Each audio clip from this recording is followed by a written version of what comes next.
Bienvenidos a esta cuarta clase del primer módulo de este estudio que estamos haciendo del Antiguo Testamento. Vamos hoy a continuar con nuestra exposición de esta primera parte. Quisiera comenzar con el contenido. Recordemos que hemos estado haciendo dos introducciones. Hace 8 días hablamos de la creación y hoy ya comenzamos con lo que es nuestro estudio panorámico de los libros de la Biblia. Vamos a empezar con el Pentateuco. Recordemos que el Pentateuco nos habla de los 5 primeros libros de la Biblia, ¿no? Así le llaman y vamos hoy a aprender un poco de por qué se llaman así, o por qué le dicen así, y por qué estos libros vienen juntos, ¿no? Esta clase vamos a explorar lo que es el Pentateuco. Vamos a tener algunos puntos para comprender mejor este tema del Pentateuco. Vamos a trabajar dos cosas, específicamente dos puntos. El primero es la descripción y vamos a ver lo que es el Pentateuco. Vamos a hablar acerca de quién lo escribió. Vamos a estar mirando el contenido. Así que vamos a comenzar con este primer punto. Primero que todo, quiero hablarles de la definición de lo que es el Pentateuco. El Pentateuco viene de una palabra griega que está compuesta y las dos partes que componen esta frase, esta palabra, son penta y teujos, ¿no? Penta nos habla de 5 y teujos o teuco nos habla de cajas, ¿no? Entonces esa es la palabra Pentateuco, 5 cajas. ¿Por qué se llaman, por qué el Pentateuco se llama 5 cajas? Porque estas cajas a las que se refiere este nombre eran estuches cilíndricos donde se guardaban enrollados los textos. Ustedes recordarán que hemos visto que en el tiempo del Pentateuco pues se escribía en rollos y pues esos rollos eran largos, ¿cierto? Eran unas hojas largas prácticamente que por su tamaño pues requerían ser enrolladas para ser guardadas. Estos rollos no podían ser tan grandes que terminaran pesando mucho y siendo difíciles de transportar. Entonces los libros se guardaban en cierta cantidad de cajas, se dividía en cierta cantidad de rollos dependiendo de lo largo del documento. Y en el caso de este Pentateuco, de estos primeros 5 libros de la Biblia, decimos que su nombre es Pentateuco porque fueron 5 cajas o 5 estuches cilíndricos donde se guardaban 5 rollos. Los diversos libros del Pentateuco no son, digámoslo así, diferentes libros hablando de que tienen diferentes temas o que de pronto el uno no tenga que ver con el otro, sino que más bien los 5 libros del Pentateuco constituyen una unidad. Es decir, todos ellos son un solo libro. El Pentateuco era un solo libro escrito en 5 rollos que se guardaba en 5 estuches. Por eso su nombre. Así que nosotros vemos allí que esos libros no están realmente, no son libros diferentes, sino que son un solo libro. ¿Sí? Podemos dividirlo en 5, porque eran 5 los rollos que se usaron para este Pentateuco, pero en sí son un solo libro, ¿cierto? Entonces, obviamente la extensión del escrito del documento hizo que fuese guardado en 5 rollos. Es conocido también como la Torá o el libro de la ley de Moisés. La palabra Torá significa enseñanza o instrucción o ley, ¿no? Eso es lo que representan estos 5 libros, la ley de Dios, la enseñanza, ¿cierto? Y la instrucción acerca de la ley y de Dios, ¿no? Entonces, de manera que en estos 5 libros se recogen las enseñanzas de Dios para su pueblo. Los 5 libros de la Biblia que forman el Pentateuco, pues vienen a ser el inicio de lo que es la revelación progresiva de Dios al hombre. Recordemos que hemos hablado que Dios se revela de dos maneras, de una manera natural y una manera sobrenatural. La natural hablamos de lo que Dios muestra o de cómo Dios se revela a través de la creación, pero también la revelación sobrenatural nos habla de esto precisamente, que Dios se da a conocer a su pueblo a través de una revelación específica, y en este caso los 5 libros de la Biblia que forman el Pentateuco pues son el inicio de esa revelación, de una revelación que va a ser progresiva. Recordemos que hemos también hablado en diferentes módulos acerca de la revelación de Dios, que es progresiva. Es decir, que a medida que pasa el tiempo, pues Dios va revelándose de una manera más clara su carácter, su ser y también su propósito redentivo. Entonces, estos 5 libros, digamos así, son el comienzo, son el principio de esa revelación progresiva al hombre. Por eso es tan importante el Pentateuco. Recordemos que a través de este módulo hemos estado animando a la iglesia, a los hermanos, a los que están interesados en estudiar la Biblia, animándolos a estudiar el Antiguo Testamento. El Antiguo Testamento ha sido menospreciado hoy en día por algunas iglesias, por algunas corrientes ideológicas cristianas, que prácticamente lo desechan como algo que ya pasó, como algo que ya no tiene lugar o cabida entre nosotros. Pero resulta que a través de este estudio del Antiguo Testamento estamos viendo la importancia y la riqueza de esta parte de la Biblia, que es una parte de la revelación de Dios y que, como vemos aquí, es el inicio de esa revelación progresiva al hombre. Entonces es muy importante el Pentateuco. Hablemos de otro puntico, que es el escritor. La pregunta es: ¿quién escribió el Pentateuco? Entonces, de acuerdo a la tradición, Moisés es el autor del Pentateuco. Como ya es sabido, la crítica textual siempre pone en duda la autoría de los libros de la Biblia. La crítica textual lo que hace es dudar de todo, y específicamente en el ámbito de la autoría de los libros de la Biblia, pues ellos generalmente dudan de quién escribió cada uno de los libros de la Biblia. Y plantean debates, cambian las fechas, bueno, hacen todo lo que ellos saben hacer. Pero si nosotros vemos, en el caso del Pentateuco, no solo la tradición da por hecho que el autor es Moisés, sino que primeramente los mismos libros del Pentateuco hablan de Moisés como el autor de estos libros. Es decir, el mismo libro, los mismos libros de Éxodo, de Números, pues nos dan esta descripción de que es Moisés el que escribe. Nos muestran en muchos pasajes a Moisés siendo instruido por Dios para que escribiera estas cosas en los libros, en el libro. Entonces miren lo que dice, por ejemplo, Éxodo 24:4, que allí lo tenemos en nuestra pantalla. Dice: y Moisés escribió todas las palabras de Jehová, y levantándose de mañana edificó un altar al pie del monte y 12 columnas, según las 12 tribus de Israel. Miren que aquí el texto es claro en decir que Moisés escribió todas las palabras de Jehová. Y luego en Números 33 del 1 al 2 dice: estas son las jornadas de los hijos de Israel que salieron de la tierra de Egipto por sus ejércitos, bajo el mando de Moisés y Aarón. Moisés escribió sus salidas conforme a sus jornadas por mandato de Jehová. Estas pues son sus jornadas con arreglo a su salida. Entonces miren cómo este texto, y hay muchos más dentro del Pentateuco, y estos textos nos muestran a Moisés como el que escribe las palabras de Jehová, como el que escribe las jornadas de los hijos de Israel, es decir, la historia de lo que ellos hicieron, a dónde fueron, de las salidas de ellos, todas esas cosas las escribió Moisés, el texto lo dice.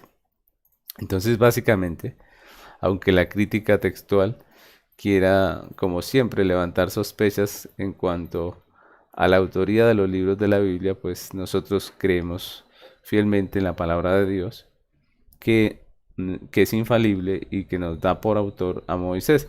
Ahora, el mismo Jesús, el Señor Jesucristo, también habló del Pentateuco como escrito por Moisés. Habló de el Pentateuco como el libro de Moisés. Miren Lucas capítulo 24, versículo 44, que está ahí en la pantalla, en la parte de abajo, dice, y él les dijo, estas son las palabras que os hablé, estando aún con vosotros, que era necesario que se cumpliese todo lo que está escrito de mí en la ley de Moisés y en los profetas y en los salmos. Entonces miren cómo Jesús dice en la ley de Moisés. Y en este texto Jesús obviamente se refiere al Pentateuco. Recordemos que el Pentateuco es llamado ley o Torá. Y Jesús da por hecho que la ley que se escribió allí en los primeros 5 libros de la Biblia, pues es la ley de Moisés o la ley que escribió Moisés. Entonces nosotros tenemos allí en este texto un testimonio de nuestro Señor Jesucristo acerca de la autoría de los libros del Pentateuco. Así que del escritor podemos decir que fue Moisés. El contenido es otra cosa que vamos a hablar acerca del Pentateuco. El contenido. Estamos en este primer punto y estamos hablando de la descripción y en este punto estamos viendo el contenido. ¿Qué libros hacen parte del Pentateuco? Pues nosotros sabemos que son los 5 libros, los 5 primeros libros que son Génesis, Éxodo, Levíticos, Números y Deuteronomio. Como podemos ver allí hay 2 listas de nombres, ¿no? Unas que están al principio y otras que aparecen en paréntesis. Los nombres de los libros que tenemos en nuestras Biblias son de la traducción griega. Ustedes recuerdan que la traducción griega se llamó la Septuaginta y de esa Septuaginta es que nosotros tenemos los nombres de la Biblia. Ellos fueron puestos temáticamente. Es decir, dependiendo del tema del libro, pues se le dio el nombre al libro. Entonces nosotros tenemos el Génesis como el comienzo, ¿cierto? Éxodo, porque habla de la salida de los hijos de Israel, del éxodo de los hijos de Israel de Egipto, pues se le llamó Éxodo Levítico, porque dentro del libro pues se trata mucho de la ley levítica. Números porque habla del censo y Deuteronomio porque que significa la segunda ley, ¿cierto? Esos son los nombres temáticos que tenemos nosotros traídos de la Septuaginta. Y en cambio los que vemos en paréntesis pues son los nombres hebreos y lo que hablan es de la primera palabra del rollo. Ustedes recuerden que dijimos que el Pentateuco son 5 rollos. Entonces, ¿cómo se le llamó a cada rollo para diferenciarlos? Dependiendo de las primeras palabras del rollo fue llamado. Entonces, por ejemplo, el Génesis empieza diciendo, en el principio creó Dios los cielos y la tierra. O en los orígenes creó Dios los cielos y la tierra. En el origen. Entonces, por eso el Génesis en la Biblia hebrea es llamado origen. El Éxodo no es Éxodo, no se le llama Éxodo, sino se llaman nombres, porque si ustedes recuerdan cómo empieza Éxodo, empieza diciendo, estos son los nombres de los hijos de Israel que salieron de Egipto, que entraron a Egipto. Entonces, así empieza, por las primeras palabras, fue llamado cada rollo. Levíticos, recordemos que Levíticos empieza diciendo que Dios llamó a Moisés desde el tabernáculo. Entonces por eso se llama llamó o Shema. En Números también el texto empieza hablando del desierto, en el desierto, y así fue llamado también en el desierto. Deuteronomio otra vez empieza diciendo estas son las palabras y por eso se llaman palabras. Entonces miren cómo cada uno de estos nombres pues corresponde a las primeras palabras del rollo, de cada uno de esos 5 rollos. Y pues obviamente fueron los originales, los nombres originales. Después, obviamente la Septuaginta pone títulos a cada uno de esos libros ya basados en el tema, ¿cierto? Y esto es el contenido del Pentateuco. Estos son los libros que componen el Pentateuco. Ahora vamos a hablar un poco acerca de la importancia del Pentateuco. ¿Por qué es importante que nosotros estudiemos el Pentateuco? ¿Por qué es importante que los pastores prediquen acerca del Pentateuco. Entonces, eh, aquí tenemos algunos puntos acerca de la importancia del Pentateuco. Lo primero que podemos decir es que ellos son los primeros, que estos primeros 5 libros del Antiguo Testamento sientan las bases sobre las que se sostiene todo el resto de las escrituras. Es decir, si nosotros quitásemos el Antiguo Testamento, no habría cómo entender el Nuevo Testamento, ¿no? Y específicamente, si nosotros quitásemos el Pentateuco, pues muchas de las cosas que se dan por hecho y que se hablan en el Nuevo Testamento, pues no tendrían ningún asidero, ninguna base y no podríamos comprenderlo. Entonces los primeros 5 libros del Antiguo Testamento sientan las bases, son como esas cimientos de toda la escritura. Entonces nosotros no podríamos entender la relación entre Cristo y Adán si no es por el Antiguo Testamento, específicamente el Pentateuco. Nosotros podemos decir que Cristo es el segundo Adán, pero si no entendemos quién es ese Adán del que se refiere la escritura, pues obviamente no vamos a entender a qué se refiere el texto. Lo mismo podremos hablar acerca de la relación de Cristo con Abraham, ¿cierto? O de Cristo, el Salvador, con el pacto, ¿no? Entonces nosotros vemos que hay una relación muy estrecha entre el Pentateuco y el resto de las escrituras y son las que sientan esas bases que si quitáramos las bases pues no se sostendría el edificio. Por eso es que no es correcto lo que muchos hoy hacen de querer como quitar el Antiguo Testamento, como obviarlo, como sacarlo y decir esto ya no está en uso, sino que todo lo contrario, nosotros debemos sentar las bases para que los creyentes tengan un buen entendimiento no solamente de la escritura, sino del plan redentivo, del pacto eterno de redención pues por ende de todas las implicaciones que ese pacto trae a la vida de los creyentes. Entonces, eso es lo primero que podemos decir. La importancia del Pentateuco es que sienta las bases de toda la escritura. Otra cosa que podemos decir es que sus temas, acontecimientos históricos y personajes establecen los fundamentos sobre los que se desarrolla la historia bíblica. No hay hilo conductor si quitamos el Pentateuco. No habría un hilo conductor y por eso es importante el Pentateuco.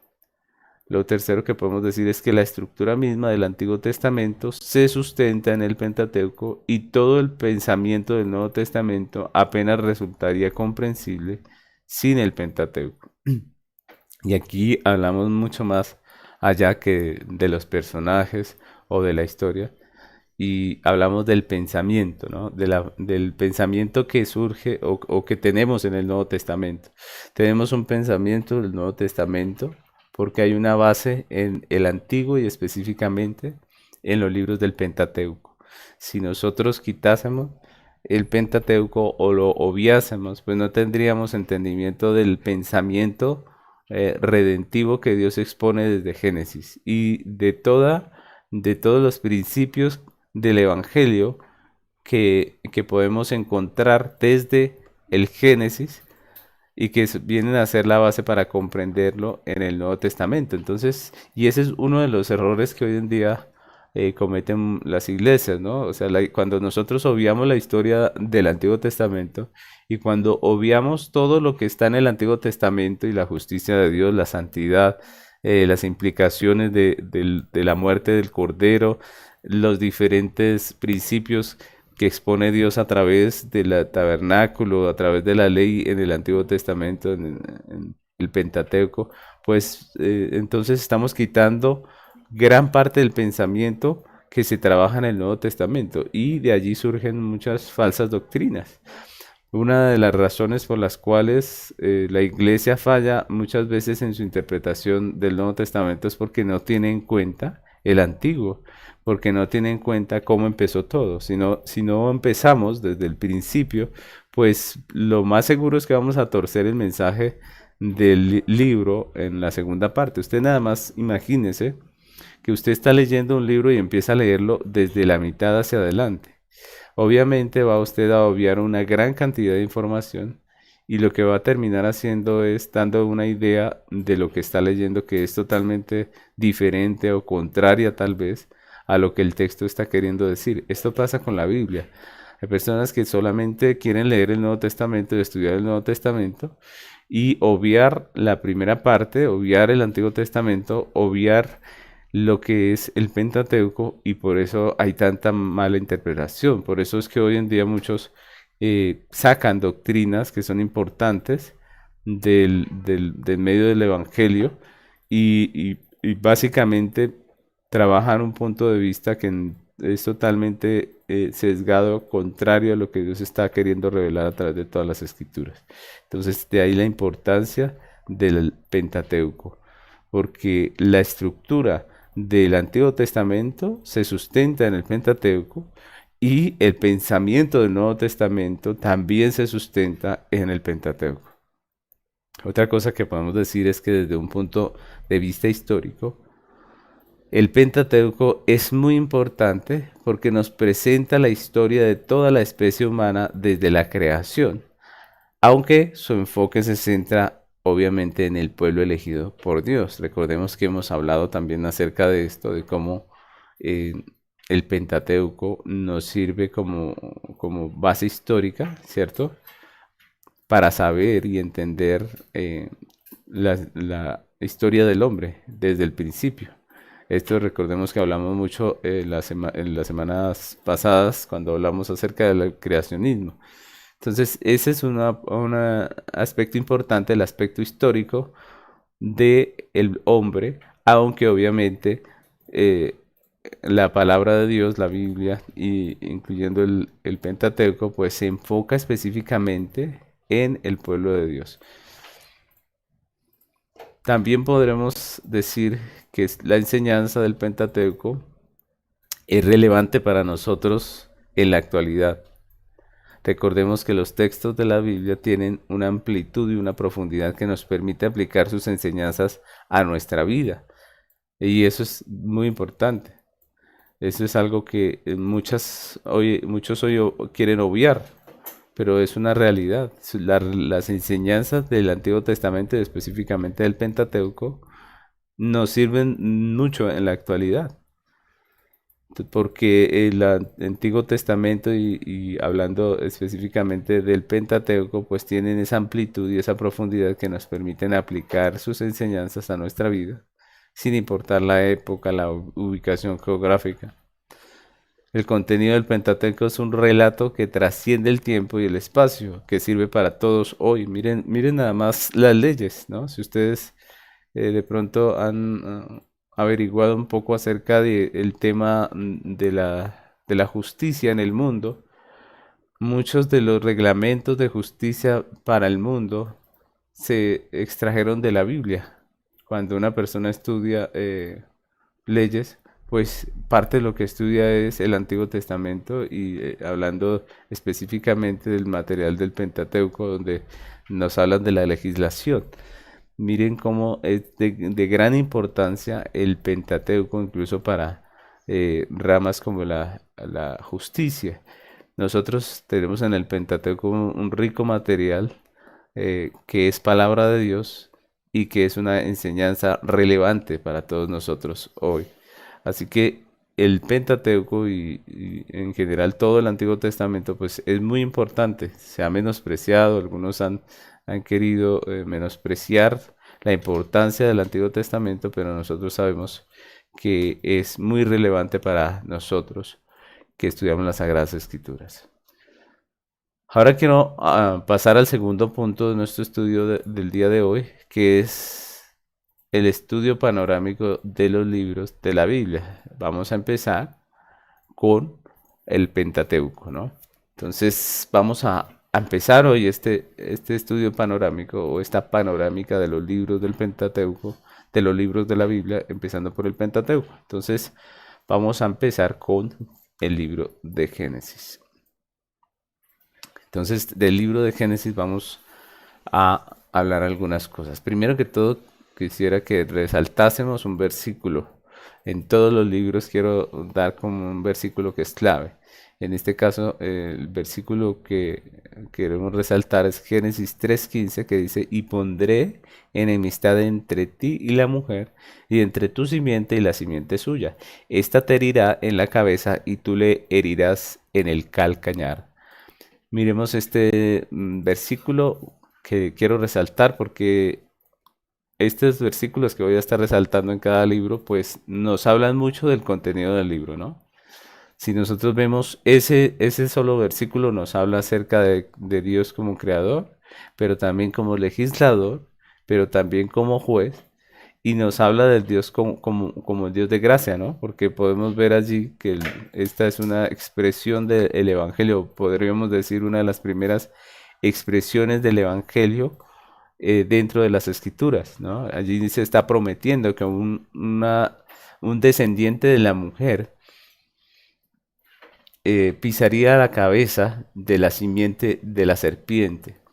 Y aquí nos hablan o empieza toda la historia de el hombre, de cómo están sucediendo las cosas y han sucedido a través del tiempo. Hay dos simientes, una la simiente de la mujer y otra la simiente de Satanás. Y a través de toda la historia de redención vemos ese conflicto. Pero todo empieza aquí en Génesis. Nosotros vemos que por eso podemos hablar de Génesis como el comienzo o el origen, como escribieron los hebreos en sus Biblias, porque allí empieza o es el origen de todo, ¿no? De todas las cosas. Aquí en este texto vemos que incluso el Evangelio empieza a ser predicado, proclamado allí en el comienzo. Entonces, ese es el versículo clave, digámoslo así, de este texto. Y quisiera tocar algunos énfasis que tiene el libro. El primero de ellos es la creación. Ustedes recuerden que hace 8 días pues trabajamos el tema de la creación en nuestro anterior estudio del creacionismo bíblico, de la importancia del creacionismo bíblico, pues el Génesis es el que comienza hablando y narrando acerca de la creación, de cómo Dios crea al hombre, de cómo no es ninguna evolución ni que la materia se transformó a sí misma y se convirtió en lo que hoy en día vemos, que no nos habla de una explosión ni nada de esas cosas, sino que nos habla de una creación realizada por un diseñador sabio, inteligente, que crea todas estas cosas con sabiduría. Esa es la primera parte del Génesis. Luego hablamos del pacto de obras, que también es un énfasis importante dentro del libro.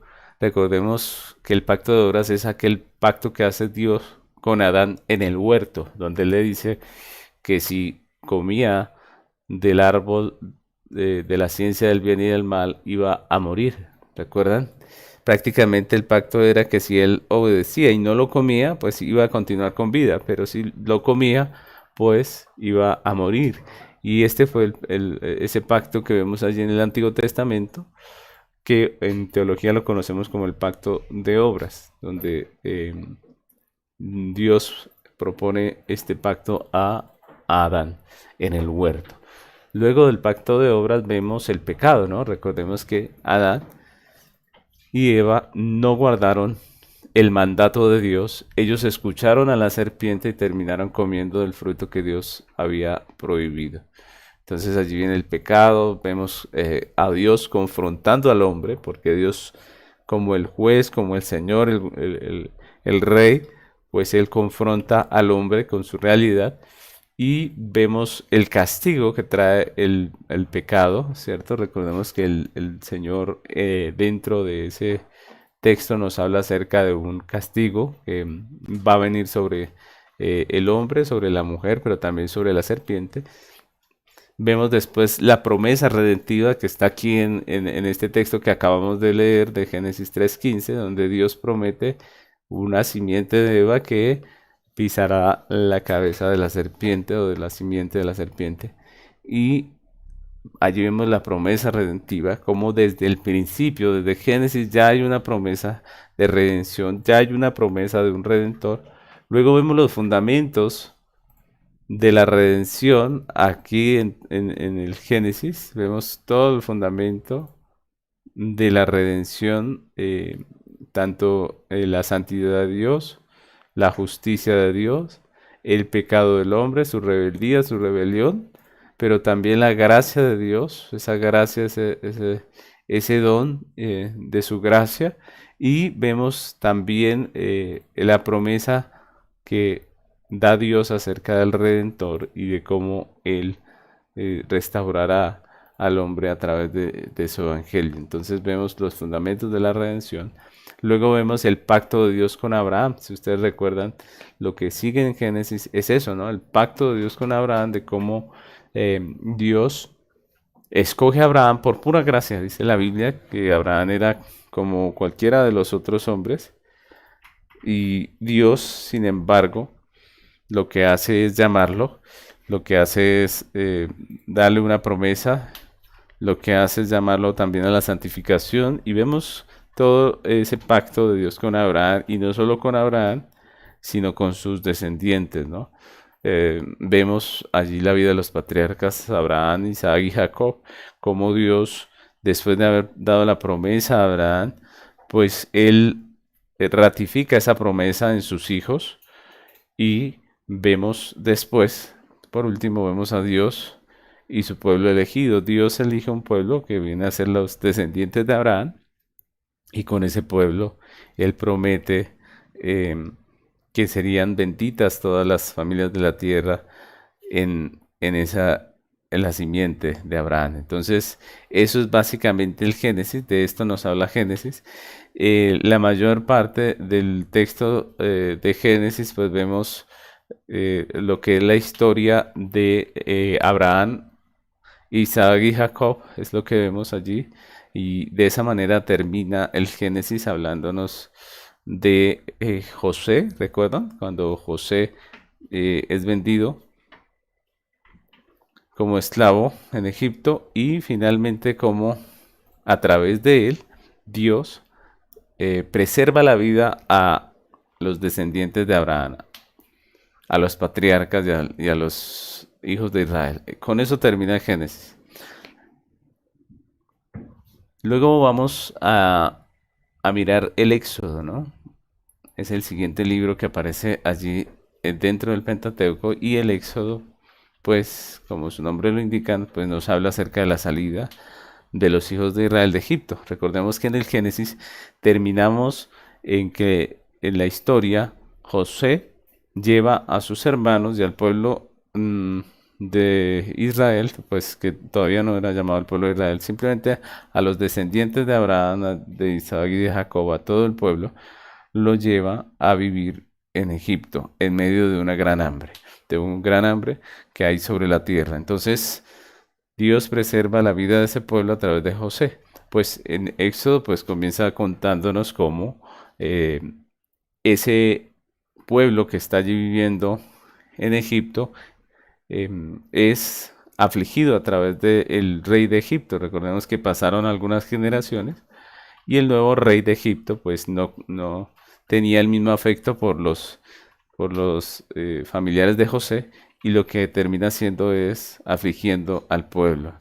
Entonces allí en Éxodo tenemos unos versículos claves que son Éxodo 20, 1 y 2, dice ese texto, y habló Dios todas estas palabras diciendo, yo soy Jehová tu Dios que te saqué de la tierra de Egipto, de casa de servidumbre. Entonces ese texto es muy importante y lo ponemos como el texto clave de Éxodo porque nos habla de la ley, ¿no? Realmente, aunque el título del Éxodo tiene que ver con la salida del pueblo de Egipto y es un hecho importante dentro de la historia de redención, realmente el libro tiene que ver más con la ley, tiene que ver más con lo que Dios declaró en el monte Sinaí, que fue su ley. Si ustedes recuerdan, el Éxodo habla de la salida de los hijos de Israel de Egipto, pero apenas en la primera parte, en la parte primera que llega hasta Éxodo 12, 13, estamos hablando todavía de la salida. Y lo que viene a continuación, recordemos que son 40 capítulos, lo que viene a continuación tiene que ver más con la ley, tiene que ver más con lo que dijo Dios en el monte Sinaí y con sus leyes, con la manera en que el pueblo la recibió y con la obediencia de ellos hacia los mandatos relacionados con la fabricación o la construcción de un tabernáculo. Entonces, pues el título no hace mucha justicia a lo que es en sí el libro. El libro, más que del Éxodo, habla acerca de la ley de Dios que le fue dada a Israel en el desierto. Entonces, este texto es importante por eso, porque nos habla acerca de las palabras que Dios dio a los hijos de Israel a través de Moisés en el desierto, allí en la cumbre del monte Sinai. Vamos a ver algunos temas que se trabajan aquí dentro del libro de Éxodo. Uno de esos temas es la soberanía de Dios. Recordemos que todo el libro nos habla de Dios como soberano. Soberano no solamente sobre el pueblo escogido, sino sobre todo el mundo. Si ustedes recuerdan, el texto nos habla acerca de cómo Dios es el que gobierna no solamente Egipto, no solamente Israel, sino todo el mundo. Vemos que Faraón se creía un Dios en la tierra, pero lo que hace Dios es mostrar que Él es el soberano, que Él gobierna sobre todos, ¿cierto? Entonces lo primero que vemos es la soberanía de Dios, vemos cómo Dios maneja los acontecimientos de la historia para su propia gloria. Si nosotros recordamos todo lo que es el Éxodo, lo que vemos es a Dios moviendo las cosas, el tiempo, las circunstancias, para su propia gloria de una manera maravillosa. Entonces lo primero de lo que nos habla Éxodo es de la soberanía de Dios. Lo segundo que podríamos decir es acerca de la redención a través del Cordero. Es allí donde se establece como esos lineamientos básicos o principios básicos de lo que es el Evangelio. Tanto en la salida de la Pascua, recordemos que la Pascua viene a mostrarnos un poco acerca de esto, que Dios le exige al pueblo sacrificar un cordero. Y lo que vemos allí es el comienzo de esa revelación acerca de el sacrificio del sustituto. Y vemos esa redención a través de un cordero allí en la Pascua. Luego el texto nos habla de la liberación a través del poder de Dios, de cómo Dios con su poder liberta a su pueblo, cómo es el poder de Dios el que saca a Israel de en medio de esa situación de esclavitud y de aflicción. Ese es otro punto importante. Luego vemos los juicios divinos. Recordemos que Faraón se rebeló hasta donde quiso contra Dios, y que finalmente Dios trae las plagas sobre Egipto, y todas esas plagas vienen a ser juicios. La Biblia lo expresa de esa manera: juicios contra los dioses de Egipto, juicios contra su idolatría específicamente hablando, porque nosotros sabemos que los dioses de Egipto son dioses falsos, que no existen realmente. Cuando la Biblia habla de juicios contra los dioses de Egipto, lo que está hablando es de los juicios contra la idolatría de Egipto. Entonces vemos a Dios como soberano, pero también como redentor de su pueblo, pero también lo vemos como un juez que ejerce justicia aquí en esta tierra.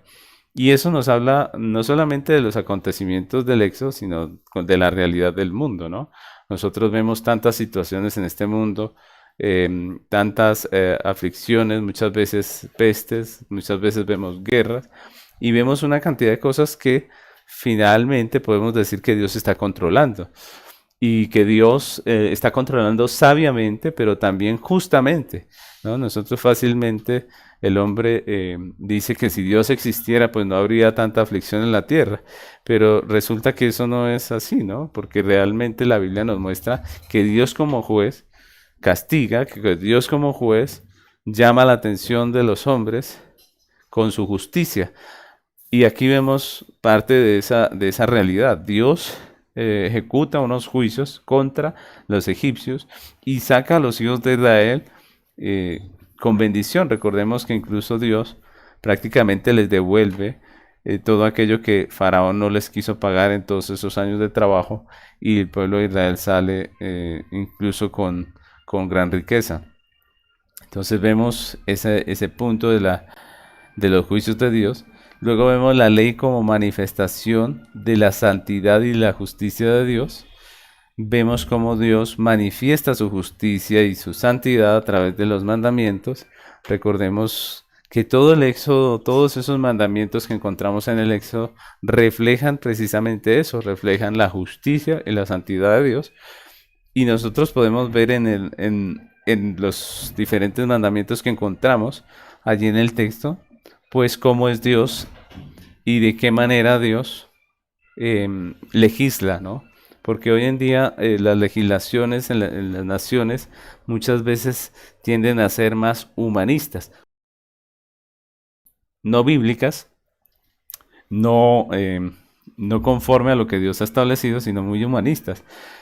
Y el asunto con eso es que muchas veces esas leyes humanistas lo que hacen es contradecir lo que Dios ha establecido.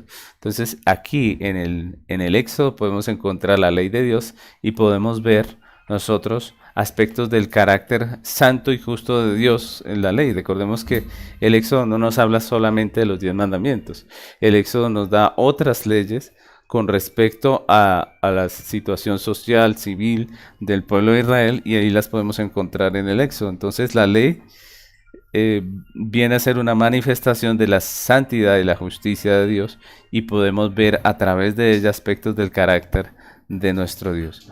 Luego también vemos el tema del pecado de Israel y de la fidelidad de Dios. Recordemos que lo que hace Israel después de haberse comprometido en el monte con Dios a guardar su ley, a guardar sus mandamientos, lo próximo que hace Israel es precisamente violar esos mandamientos cuando se construye un becerro y lo adoran, ¿recuerdan?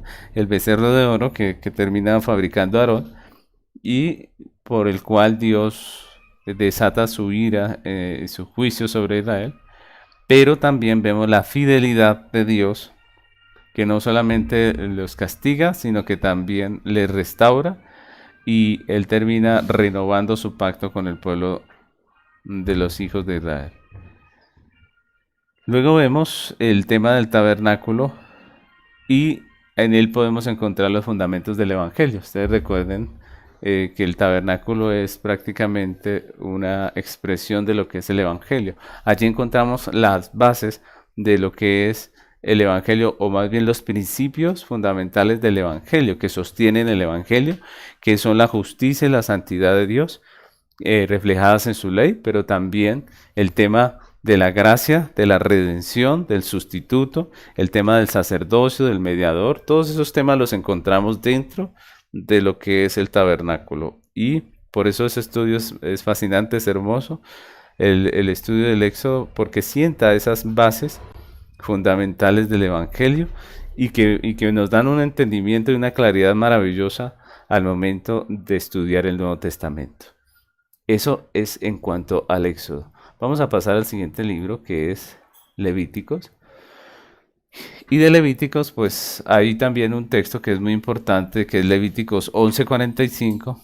Y el texto dice: porque yo soy Jehová, que os hago subir de la tierra de Egipto para ser vuestro Dios. Seréis pues santos, porque yo soy santo. Y ese texto es importante porque de esto nos habla Dios, ¿no? De su santidad, de su carácter santo, pero también del llamado de Dios a que nosotros seamos santos, que seamos un pueblo apartado, diferente de todos los pueblos de la tierra. Y es lo que nosotros vemos allí en Levítico. De Levítico, pues también vamos a resaltar algunos temas que son importantes dentro del libro. Y el primero es la liturgia de Israel. Si nosotros vemos, todo el texto de Levítico nos habla acerca de la liturgia, de cómo adorar a Dios en sus términos. Recordemos que a Dios no se le adora de cualquier manera, ¿cierto? Es decir, Dios no dice simplemente adórenme y miren a ver cómo, sino que Dios exige una adoración específica. Dios dice la manera en que quiere ser adorado o en que exige ser adorado. Y en el Levíticos encontramos esa legislación de Dios en cuanto a la liturgia, ¿no? Y por eso ese es nuestro primer punto, porque es prácticamente eso lo que nos habla el libro de Levíticos. Otro tema que encontramos allí son los sacrificios. Dios dice cómo quiere que sean hechos los sacrificios. También habla acerca de las ofrendas. Recordemos que vemos allí el comienzo de lo que es el libro de Levíticos, vemos este tema de los sacrificios y las ofrendas.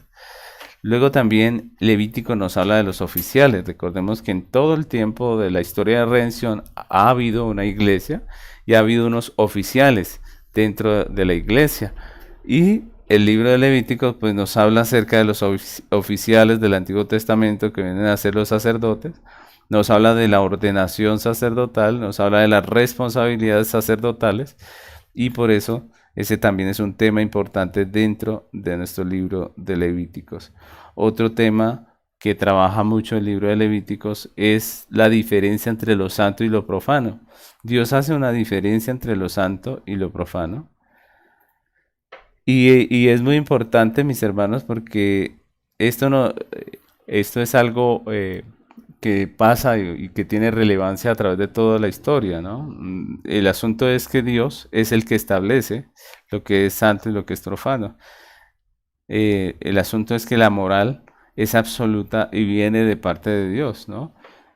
Y eso es muy importante. Hoy en día se ha querido decir que todo es relativo y que todo depende del punto de vista de cada quien, pero el libro de Levítico nos recuerda que Dios establece lo que es santo y lo que es profano. Y aquí vemos dentro de este punto, pues asuntos como los animales que podían o no comer los hijos de Israel.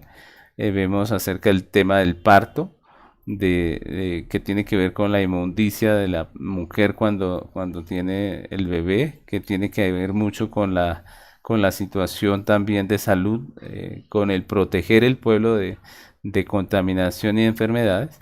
Vemos asuntos de enfermedades también, de cómo aislar al enfermo, de cómo el pueblo de Israel debía cuidarse para no enfermarse, y vemos el asunto de la purificación y la limpieza de los hijos de Israel. Todo eso está allí dentro del tema de lo santo y lo profano. Luego viene el tema de la práctica de la santidad. Ese es otro tema que trabaja Levítico y que es muy importante es muy interesante poder observar lo que la Biblia o específicamente lo que Levítico nos habla acerca de la santidad.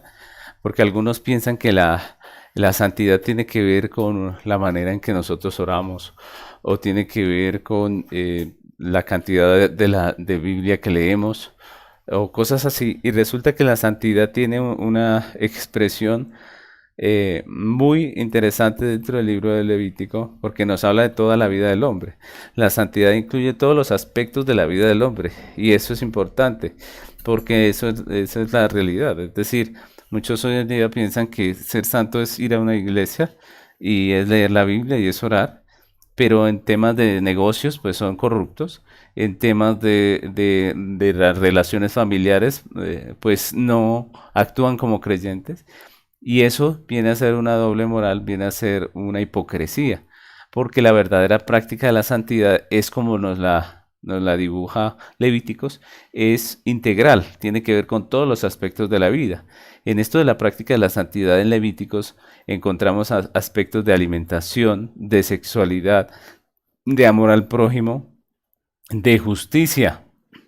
Allí nos hablan acerca de los crímenes capitales, de los crímenes que merecían la pena de muerte. Miren cómo dentro de la legislación de Dios incluso está la pena de muerte. Muchos hoy en día les parece terrible el tema de la pena de muerte, pero eso es algo que incluso Dios estableció dentro de su ley. Entonces vemos todas estas cosas que vienen a ser de la práctica diaria del hombre. Vemos el asunto de las fiestas, de la adoración pública en el tabernáculo, del reposo, del guardar el día del Señor, de la obediencia a la ley. Y todas estas cosas vienen a ser la práctica diaria del creyente. La santidad tiene que ver con todas las áreas de la vida del creyente. Eso es muy importante. Todos nosotros debemos recapacitar en ese asunto. No podemos volvernos como el fariseo. El fariseo era el que hacía largas oraciones, el que se creía muy santo, pero el Señor les llama hipócrita, porque la santidad no tiene que ver solo con aspectos litúrgicos, sino con la práctica de una vida que glorifica a Dios. Entonces, por eso ese punto es muy importante dentro de Levíticos. También tenemos el último punto es la ley y sus implicaciones. Entonces allí dentro del libro de Levíticos, la parte final nos habla de la ley, de las implicaciones de guardar o de rebelarnos ante la ley. Nos habla acerca de la bendición que se tiene cuando se guarda la ley, pero también de la maldición que acarrea el rebelarnos a los mandamientos de Dios. Entonces ese es el libro de Levíticos. Y vamos a pasar al siguiente libro, que es el libro de Números. ¿De qué nos habla el libro de Números? Primero empecemos con nuestro versículo clave, que está en Números 33, versículo 1, que dice así: estas son las jornadas de los hijos de Israel que salieron de la tierra de Egipto por sus ejércitos, bajo el mando de Moisés y de Aarón. Entonces, ese texto nos habla acerca de las jornadas de los hijos de Israel. Y lo tenemos aquí como clave porque es básicamente de eso de lo que nos habla Números, de la historia de los hijos de Israel en el desierto. Recordemos que se le ha puesto ese número, ese nombre Números, precisamente por cómo comienza este libro. Entonces vamos a hablar un poco acerca de aquellos énfasis que encontramos en el libro. El primero es el censo, ¿cierto? Es decir, el libro empieza con un censo y por eso es que el libro se llama Números, porque allí es donde cuentan a las personas que hacían parte del pueblo. Entonces, por eso se llama Números, o se le pusieron números en la Septuaginta, y es el nombre con el que lo encontramos en nuestras Biblias. Así que, primeramente habla del censo, pero segundo, también podemos decir que habla acerca de la primera generación en el desierto. Esa generación que no guardó el mandamiento de Dios, esa generación que se rebeló, que murmuró contra Moisés, que quiso apedrearlo, esa generación terca y obstinada que murió en el desierto por su pecado. Entonces, de eso nos habla el libro de Números, de la organización que tuvo también el pueblo en torno al tabernáculo, y eso es muy importante también en nuestra comprensión de lo que es el Evangelio y de lo que es la palabra de Dios. Dios siempre se ha mostrado dentro del plan de redención como el centro de la vida del hombre. Así era en el pueblo de Israel. Recordemos que el tabernáculo se encontraba justamente en el centro de todo lo que es el campamento, ¿no? Todas las tribus se ordenaban en torno al tabernáculo. Y por eso ese punto también es importante. Otro punto, aparte de la organización, es la desobediencia de Israel, ¿no? El texto continuamente nos habla de que esa primera generación fue una generación muy terca, muy obstinada, muy rebelde. Vemos que nos habla de quejas del pueblo contra Dios, contra la comida, contra el camino largo, contra todo, ¿cierto? Vemos a esta generación llena de quejas, de lamentos, pero también vemos el castigo de Dios de esta generación, que hace a esta generación que muchas veces les envió serpientes que los mordían, eh, y que les traían mal e incluso muerte. Vemos que en algunas ocasiones él envió fuego que quemó sus campamentos. Vemos, por ejemplo, cuando la tierra se abrió y se tragó a los rebeldes que se levantaron contra Moisés y Aarón. Y lo que vemos es prácticamente muerte. Esa generación primera pues muere en el desierto, como Dios lo había dicho acerca de ellos. Dios por su rebelión dijo que ellos iban a morir en el desierto y así fue. Pero también tenemos el tema de la segunda generación dentro del libro de Números. Y esa generación nos hablan desde Moab, desde que estaban allí en Moab, en las llanuras de Moab, y cómo esta generación fue una generación que fue más obediente al Señor, que mostró más obediencia al Señor, que básicamente aprendió la lección de la vida de sus padres, y que en medio de esa lección pues pudieron ordenar su vida de una mejor manera. Y es lo que vemos allí, en medio de esta parte del libro de Números, que es la segunda generación, y finalmente vemos los preparativos para la conquista.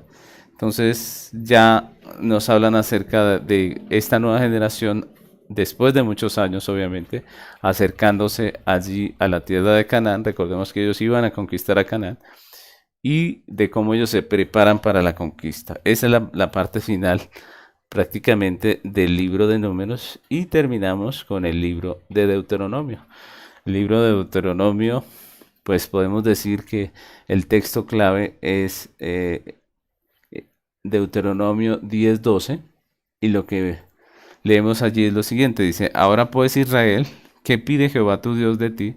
Sino que temas a Jehová a tu Dios, que andes en todos sus caminos y que lo ames y sirvas a Jehová tu Dios con todo tu corazón y con toda tu alma. Entonces, miren este texto, porque el texto nos habla acerca de lo que Dios demanda del pueblo de Israel. Prácticamente, ese texto es relevante porque Deuteronomio es una segunda ley, ¿no? Así lo han llamado algunos, la segunda ley. Y lo que nos está mostrando allí este texto es que Moisés expresa esa ley a los hijos de Israel. Cuando se habla de una segunda ley, no es que Dios haya traído otra ley, una ley diferente, sino que más bien, ustedes recuerden que esta ya es la nueva generación de los hijos de Israel. Y lo que hace Moisés antes de su muerte es precisamente recordar a ese pueblo joven, a ese pueblo de esta nueva generación, las leyes de Dios, lo que Dios había mandado. Entonces, básicamente, podemos encontrar en Deuteronomio 3 discursos de Moisés. De eso se trata Deuteronomio. El primer discurso es un repaso histórico, es una exhortación a la obediencia de los hijos de Israel de esta nueva generación y es el establecimiento también de las ciudades de refugio. Eso hace parte del primer discurso de Moisés allí que encontramos en Deuteronomio. La segunda parte del discurso de Moisés es una estipulación del pacto en el Sinaí. Él estipula lo que fue el pacto en el Sinaí.